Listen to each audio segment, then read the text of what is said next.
Hello everyone, I'm Hako or Hana, you can call me either one, I don't really care. And I'm here with my actual face again. I cannot talk. This video is starting really well. I'm here today to talk about a more serious topic.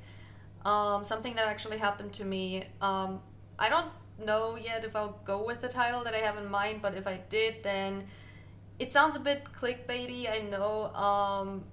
You be the judge of that. I personally think it is maybe a little bit shock value, but it is definitely true to what I am feeling about the situation. So, a quick introduction. As I said, I'm Hannah. I'm 22 years old. I had to think there for a moment, and I am from Germany.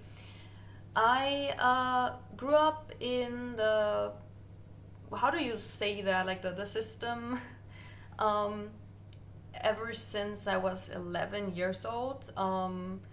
There's a lot of backstory to that. I will not go into detail today. I can make more videos like those though, and just talk about how I got in there, what happened, you know what happened in which kind of institution. But today I want to talk about something specific, a specific case from when I was 12, I think. I think I was 13. I could have been 13 at the time. Yeah, I was 13. So, as a 13-year-old, I was almost kidnapped by CPS, and that is no joke. I genuinely, to this day, it's been almost 10 years, to this day, I still feel like that is an accurate description. So, what happened was basically, I had been admitted to the mental hospital multiple times throughout my childhood, and I was admitted again with no real goal in mind other than preparing me for a potential transfer from, my parents' home to a children's home somewhere within Germany. And throughout my time there, uh, CPS decided or announced basically to me and my parents that they just couldn't find any institution in the country that wanted to take me in, because I did have a, well, I don't really, I mean, I can't really judge that, but everyone told me I had a very complicated diagnosis, set of diagnoses, actually, like the plural, not singular. Sorry, I am a bit nervous, especially since I need to rush this because I am waiting for my food to be done. All right, so basically, I was in that mental hospital for, I think, 2.5 months. It was definitely a long time, not my longest stay in a psych ward, like throughout my life. There was a time where I was there for 6 months, but that was a different place as well. Anyway, we're not getting off topic here. So I was there for over 2 months, and in fall of that year, it was 2017, um, CPS told me and my parents and the therapists and psychologists at the hospital that they found a place for me on an island in Spain. Um, Little disclaimer, I do not speak Spanish. Till this day, I have never learned the language. I did not speak a single sentence English back then. Like, I could have not told anyone anything other than my name and age. That was my level of English fluency at the time. So, if I would have gone there, I would have been completely helpless, basically. A 13-year-old on an island in a country where they don't speak the language and they can't communicate with anyone apart from the ones that are supposed to take care of them. So, what happened was CPS told us the decision that they found something, and it was, as far as I remember, I don't really know what it was. It did sound more like adoption to me than an actual children's home, because they told me that it was a couple that had already taken in another girl my age, a little bit older than me, and they were living together with her in their home. And there was no other staff, just the two of them and this kid. And well, then me in addition to that. The guy actually, like the man actually came to Germany to visit me in the mental hospital a few times, and I did find him very creepy from the get-go. I did not like I just got those really weird vibes like this. I cannot trust this guy. I was forced to go to the cafeteria with him though and play nice and everything. I did tell everyone, him, my parents, social workers, psychologists, CPS. I told everyone very clearly I will not go to Spain. And they tricked me, kind of like they manipulated me into saying yes, I will go to Spain, because we had this tradition at the hospital that if you were about to be discharged after a long time, you got kind of like a goodbye party where everyone would write some well wishes for you on a poster and everything, and it was very important to me. I was looking forward to that, and basically my therapist at the time told me, if you aren't going to Spain willingly, you're not gonna get this party. So I told her, okay, then I'm going. Yeah, fine, I'll say it, because I personally still thought I will not go. Anyway, getting into the whole ordeal itself, the day of the departure. So I was told to stay awake for the entire night, pull an all-nighter basically. I did not have any supervision though. They just left me in my room with my roommate. My roommate was asleep, obviously, because she did fall asleep at some point. She wanted to stay up with me and say goodbye, but she couldn't. And I was told to wait until I think 5 a.m. or 3, something between 3 and 5 a.m. I don't want to give you any wrong information. I was told to wait until the very early morning hours, until I would get picked up. So I sat there in my room, and they gave me I think they gave me like my Nintendo DS though, so I could pass some time, which usually you don't get that overnight. And they did not give me any food. The last time I had eaten something was around 6 p.m. for dinner, and that was also just like a slice of bread, nothing more. So I was pretty hungry, but they did not really care. They didn't check on me. They just left me there and decided that when it would be time for me to get picked up, they would get me from my room and just throw me into the car. And that's exactly what they did. My CPS social worker, I think, pulled up with one of their work cars and a coworker who would be driving the car back to where it was supposed to be. And they literally dragged me, like carried me into the car, and I was screaming and kicking everything in my vicinity and trying to get away.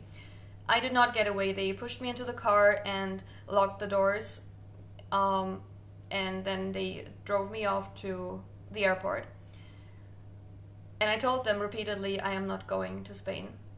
And on the highway, I actually told them, I threatened them that, not really threatened, I mean, I really did. In that moment, I felt so helpless that I thought this would be my only way out. So I told them, I'm gonna open the door and jump out of the car. And they said, well, too bad, you can't, because the doors are locked.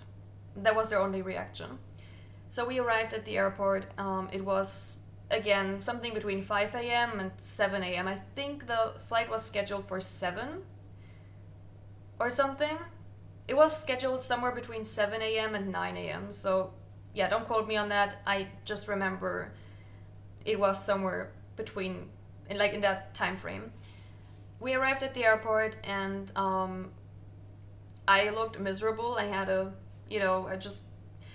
I was just wearing sweatpants and an old, very oversized jacket from my mother because she's taller than me and everything. And I was, I had the hood of my jacket pulled over my head. I was crying, and I stood there in the middle of the main hall of the airport. And they tried, the guy from Spain, from the island, actually came to pick me up. and also pick up my social worker from CPS. Till this day, I am convinced she just wanted to take a paid vacation, because she was like, oh my god, yes, I'm definitely gonna stay there with you for the first like 1 or 2 weeks, because I just need to make sure you're okay. Totally not because she wanted to have a paid vacation. Anyway, moving on, I stood there, I was crying. They were not getting anywhere with anything they said, because, I mean, I always had this reaction as a child that if something was happening that was terrifying to me or got out of control, I would just freeze and just stand in place and not move. Because I didn't know how to get help, where to get help, or how to, do anything about this, since I was standing there with two adults that were both, well, I mean, I was a kid, so they were like, I don't know, like authority figures to me or something. The thing, like the mistake that they made that actually led to me not having to board this plane was that they decided to pull the same thing you do with a toddler that is throwing a tantrum at the supermarket. You just go around the corner so they can't see you anymore, and then they get scared and run after you. They did exactly that. They went through the security check stuff and everything and went around a corner, and then they were standing behind a glass screen or something, and I couldn't see them anymore, but I couldn't care less. I was standing there, I was terrified, and luckily someone actually stopped and asked me what was wrong, and I told them they're trying to get me out of the country. I don't want that. And they asked if my parents are there. If I said no. If they have custody, no, my parents have shared custody, and they do not have a written agreement for this. They do not have written permission by my parents to take me anywhere out of the country. They do not have like anything, any document from like a court. They don't have a court order telling them they can take me out of the country. They just don't. So they basically just tried to make me travel there with them against my will, without permission of like any authority. And then more of the airport staff also gathered around me, and one of the flight attendants actually said, okay, you know what, I'm bringing this girl to the police. And then she took me to the local police department at the airport, and there I sat for 2 hours, because that's how long it took my CPS worker to get from the security, the security area back to the police. For some reason, I still don't know why. I sat there for 2 hours explaining my story, what happened, and chatting a bit with the police officers and passing time. I was very, very how do you say that? I was just very emotionally upset. I was not okay. And well, then she showed up and caused a scene, apparently, which I later learned of, because she walked into the police station, immediately told me to leave, to go outside and wait with her coworker, even though it's a police station. The police decides who can stay and who can't, but okay. Anyway, after a few minutes, she got out of there. She was mad. She told me, we're going. And I said, as a child, I was 13. I was like, I never traveled anywhere by plane, so I thought they're just gonna bring me to a different airport and try again. So I said, no, I'm not moving. I'm not going anywhere. Where are we going?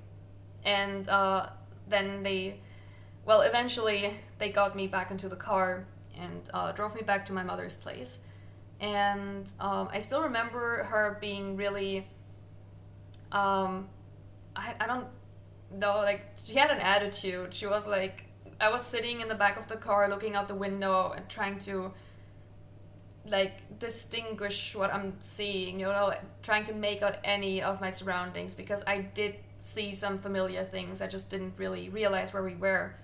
And she just told me, don't get too cocky now. Your mother's gonna give you away again later this afternoon. We're just dropping you off there because we can't keep you with us until the, what's it called, the emergency shelter for kids, that thing, until they have a spot free or something. I don't really know how that works. I've never been there. And they dropped me off at my mother's place, and I honestly, I'm very grateful because my mother saw me like this, hungry, crying, sleep deprived, just looking miserable, and she decided she did not have the heart to give me away again, so she kept me at home afterwards, and that's how I avoided, going anywhere outside of Germany, and having to, go through more. She just told me to like take a nap, and I went and cried myself to sleep in my old bed, and then I still remember I still remember what I ate afterwards when I woke up. I went to the kitchen and sat down with her, and she made me like, just a very simple slice of bread, a few slices of bread with cream cheese, and just said here. And because she didn't really have anything else at home at the moment, she didn't expect me to come back home, so she didn't have anything for me. And I just sat there and ate and told her the story, and she was completely shocked. She thought I was exaggerating, so she didn't believe me at first. And well, the next day we went back to the airport and back to the police station. And luckily, we ran into one of the police officers who were there the day before, and he confirmed the entire story, everything I told my mother, and my mother was shocked. He gave us like his contact info and everything in case we wanted to pursue this matter legally. We didn't because we didn't exactly have money for like an attorney or anything, and we also didn't really know how to sue someone, or especially an institution like Child Protective Services. So we did try to get the newspaper involved, and they did actually come to my home and interview us, and they did actually write something. However, a few hours before it was supposed to be printed, they decided against it because I was so young, and they probably didn't want to expose this story about a 13-year-old to the world, and expose my story to the world, especially since I was 13 years old. And sure, at the time I wanted to get this out there, but you can't really make decisions like this for a child. They probably were scared that it would affect me negatively, or that they would get in trouble with the mental hospital or CPS or whatever. Anyway, the article they wrote never got published, so also, yeah, my mother never tried to pursue anything legally, unfortunately, and neither did I, because I was a minor, and without any adult helping me, I could have not done anything. But it was definitely something, and it's still affecting me to some degree. I mean, I'm trying to be strong and everything, but I would definitely say, if someone asked me, are you still thinking about this sometimes, and are you still feeling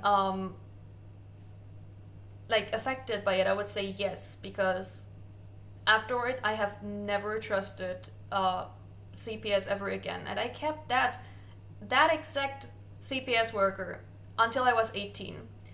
She did not leave me alone. She did not transfer my case to anyone else. She wanted to be the one to solve this unsolvable case, to get this girl who's like severely ill mentally, who was rejected everywhere. She wanted to be the one to have that that prestige of saying, I found a place for her. In the end, I guess around a few months later, she actually found something for me, where I stayed for the following 4 years until I turned 18. We're not going into detail about what happened afterwards, because that's a whole different story. But yeah, it's just I probably should have opened the video with that statement, because I was just thinking, I didn't even tell you why I'm speaking about this. It's not because I want to call anyone out. I don't want to be like, oh, this, that, like that. Those are the names of the people. I don't honestly, I don't even remember anything. I remember the name of the CPS worker. I don't remember anything else. And obviously the hospital I was at. I don't remember the people from that Spanish island. I don't remember what that organization they were operating under was called. I don't remember anything. But I want to get the story out there. because I know that if even just 10 people watch that and learn about what organizations like those can do to people, to children, that's already like more than enough for me. I just want to get the story out there. I want this to be heard. I don't want it to, it's something I experience. It's something my mother experienced with me, and the police officers from the airport and the flight attendants. But we're a very small group of people who now know what can happen in this system to children who just don't fit in, who have issues mentally. And I don't have any goal with this. I just wanted to talk about it because I feel like we're not talking about things like those enough. We need to talk about what happens to people, like what happens to probably a lot of kids, not even just in Germany, worldwide at the moment, because of organizations like those getting away with stuff, because nobody bothers to take a look behind the scenes.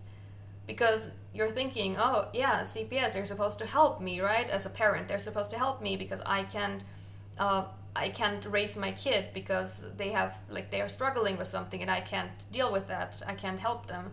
So, I mean, obviously you'd think you'd go into this being like, if you never had like any negative experiences with CPS, you would go into this thinking, oh my god, yeah, they're gonna help me to help my kid. This is gonna be a good thing. But then they take your kid away and put them in a place where they are abused or bullied or straight up just neglected, and you only find out about this when it's too late, when either when your kid has already gone through that and is struggling even more afterwards. So I mean, we have gone through a lot of reforms over the course of our existence as humanity. I mean, there was like a whole reform for mental hospitals and just psychiatric care in general. So I'm just saying we need more reforms probably over time, like many of them. I'm going off on a rant here, but basically I'm just here to share one story, one side of this whole conundrum. There are probably many others out there who have gone through similar things that are worse, or just something at the hands of people who were supposed to help them. And I just want to be, I mean, I'm probably not the first one speaking up about this, but I want to be part of, something bigger that gives other people the courage or just the idea to get their story out. And we shouldn't just turn a blind eye to everything. So anyway, I really gotta go now, unless you want me to talk about basically nothing for the next 10 minutes, because I can't do that. I can yap a lot without actually saying anything. So thank you all so much for being here and for watching. And if you have any questions, drop them in the comments. If you want to hear more of those kinds of stories, I do have a lot more little anecdotes from stuff that happened at mental hospitals and other institutions. Nothing quite as out there as this one. Nothing like, oh, someone tried to kidnap me, basically. I mean, it is legally speaking, it would probably count as kidnapping, since they had not nothing. They had no court order, no permission to take me anywhere, and they still tried to do that. I don't know, I'm not a lawyer, I can't tell you what it means legally, but to me it would make sense if it's attempted kidnapping of a child or something like that. So yeah, if you want to hear more of those stories, tell me. And if you have anything to say, comments are open and I'll try to reply to all of them, because I don't have anything else to do anyway. So yeah, thank you all so much for watching and being here, and I will hopefully see you all wonderful beings in the next video, whenever that may be. Bye bye.